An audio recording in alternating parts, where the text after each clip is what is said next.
एगो लड़का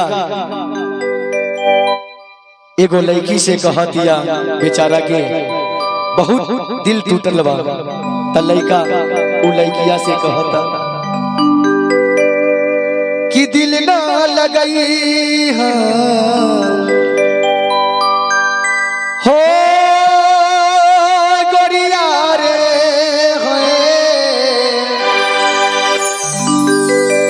कि दिल ना लगई है फेरू जानिए है दिल ना लगई है फेरू जानिए है अब जा जा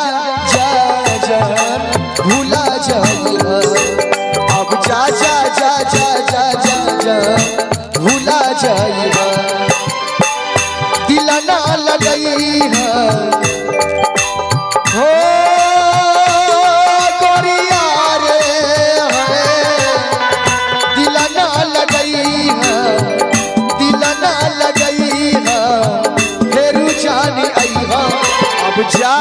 जा जा जा भूला जाइए अब जा जा जा जा जा जा जा भूला जाइए तोरा बिना दुनिया बिना लागे गोरी रे तोरा बिना दुनिया बिना लागे गोरी रे जियते शरीरिया बेजान लागे गोरी रे जियते शरीरिया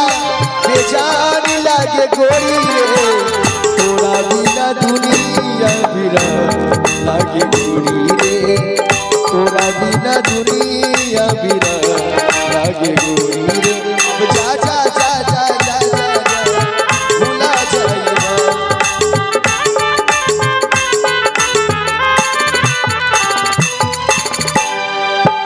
लड़का कहता ओ हमरा प्यार के बदला में बोलका दिले बारू तो हमरा प्यार के बदला में बोलका दिले बारू तो तू जब दिले बारू तो दगा दिले बारू तो तू जब दिले बारू तो दगा दिले बारू तो तू जब दिले बारू तो दगा दिले बारू तो हमके भी सरई हो गोरिया रे हमके भी सरई फेरू जानी अब जा जा जा जा भूला जाइए अब जा जा जा जा जा जा जा भूला जाइए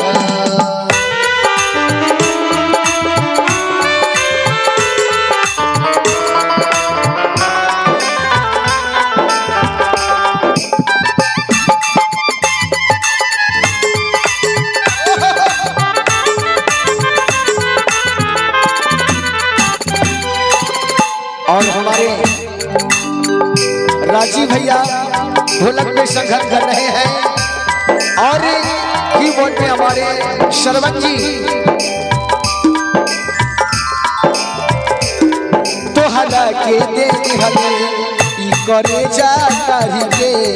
कहियो न जललू तो सुरेश बिहारी के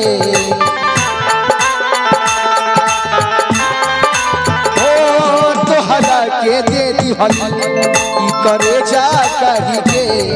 कहियो न जनलू तो सुरेश बिहारी के कहियो न जनलू तो सुरेश बिहारी के कहियो न जनलू तो सुरेश बिहारी के हमके भी सरई हो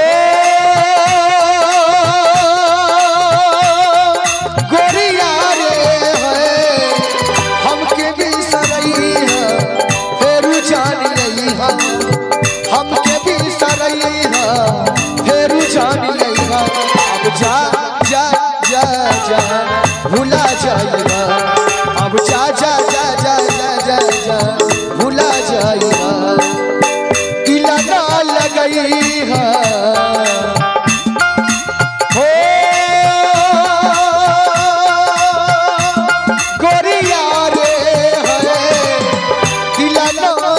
लगई है